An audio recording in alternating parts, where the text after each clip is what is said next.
Because I told him I got off work at 3:30, and that was on the 10th? That was on the 11th. On the 11th. So you called the sheriff's office back? Well, I think it was predetermined the night before that they were going to meet me there or something of that nature. Through the tip line? Yeah. I really don't remember. I mean, I know that they said that they would send somebody out there to meet me. On the 11th, did you ever talk to the sheriff's office or no. have you call you in? I honestly don't remember, to be. Yeah, I just don't remember. Did you show up before or after the deputy did? I was there before the deputy was there. And I just sat in my car because, once again, it was hot, and I was just sitting in there with the air conditioning. About what time of day, again, do you recall? Well, I got off at 3:30, and I work at Curry Ford, which is right next to 417.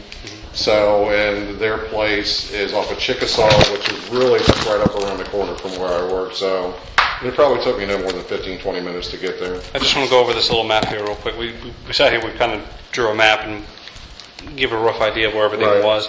On this map over here, we have Suburban Drive, Hope Spring Drive, and the area where you found the bag on the 11th of December. Right.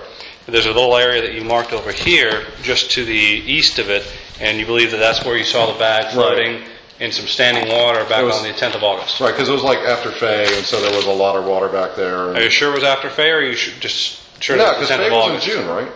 Well, I don't want to guess. Okay, but there was a lot of standing water.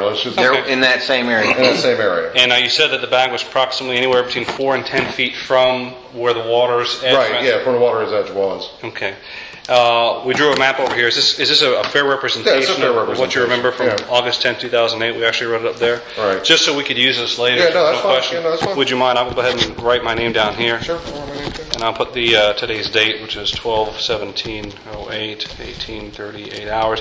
If you wouldn't mind, just go ahead and sign and date on the bottom of that. That way, if I have to go back to this, since this is recorded, I can show a piece of paper that we talked about. Now, again, the deputy shows up and continue from there. Okay, the deputy shows up. He gets out of the car. I told him what I had seen, and I also told him that the day before that we had seen a 6.5 foot eastern diamondback rattlesnake right there. He pulled his expanding metal baton out.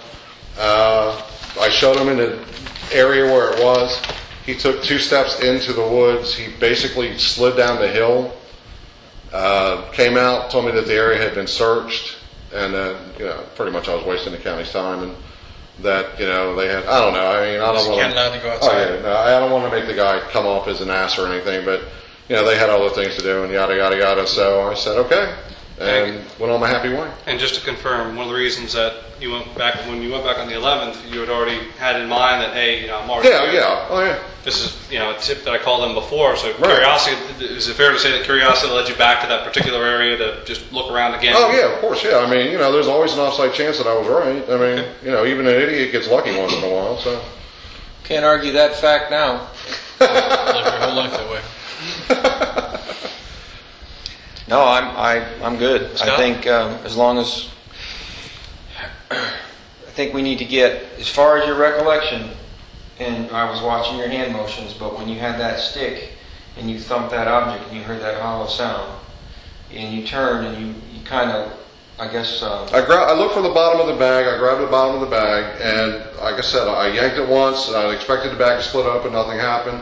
I yanked it again, and I guess the contents of the bag shifted because it drew my eyes to the ground. And when I looked down, that's when you knew for sure that it was a skull. Well, that's when I originally discovered the object, because I had to look at it and go, because how often do you see a human skull laying Now, around? your description earlier when we first got here and did a little pre-interview, you had said it almost looked like a balding. Yeah, like male pattern baldness. The top was clean, and there was almost like a straight line all the way around the head, where the hair still was. Okay. It looked, and I was just looking at that. And describe the bag that you moved.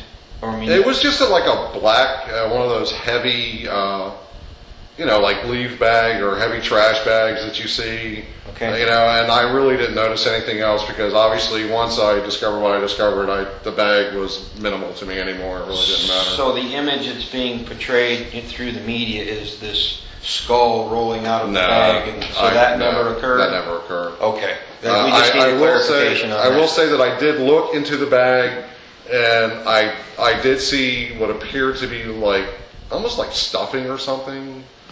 Like stuffing out of a pillow or something. I really don't know what I was looking at. It just appeared to be white and kind of fluffy to me. And I, like, once again, I knew at that point that not to touch anything, not to really over. That was my next. Never did you touch anything? No, with I your never. hand. No, Okay. no. I used to be a bail bondsman. I'm not. When you backed out of there and made your call, who arrived first? My field supervisor. Okay. Alex. Did both of you go back in there and look? No, we didn't. You stayed on the street? We stayed on the street, stood right there. I remember joking to Alex going, do you think I'm going to have to finish my route today? And he started laughing at me. But we just sat there and, kind of made some small talk until the officer showed up. Okay. I think one of the other guys in the truck drove by, but drove by, he didn't actually come in, because obviously people are going to get curious. And then, I think Rusty got on the radio and told everybody to stay away from the area because obviously. And Rusty is who? Rusty is Rusty Spars. He's the supervisor that assigns the routes every day, and he's like in charge of all of us. Alex is the second in command. All right. And then the officers showed up. We took him. I took him down in there and showed him what I had seen, and I actually walked past it the first time. And I had to stop and I had to look over my right shoulder, and then I saw what it was. And then the officer looked at it, and he kind of I think he had the same reaction to it at first that I had. And then I'm pretty sure he saw the duct tape because that was mentioned. And then he kind of said the same thing I said, which was, and then I walked out because my time there was, I told him, I said, look, I urinated. I didn't touch anything, okay, and I walked out, and everything else went from there, and I just kind of stood around and waited until I was interviewed. Very good. Would you do me a favor? Sure. Raise your right hand for me. Sure. Do you swear and affirm everything you just told us is the truth? Oh, yeah, definitely. What time do you have there? It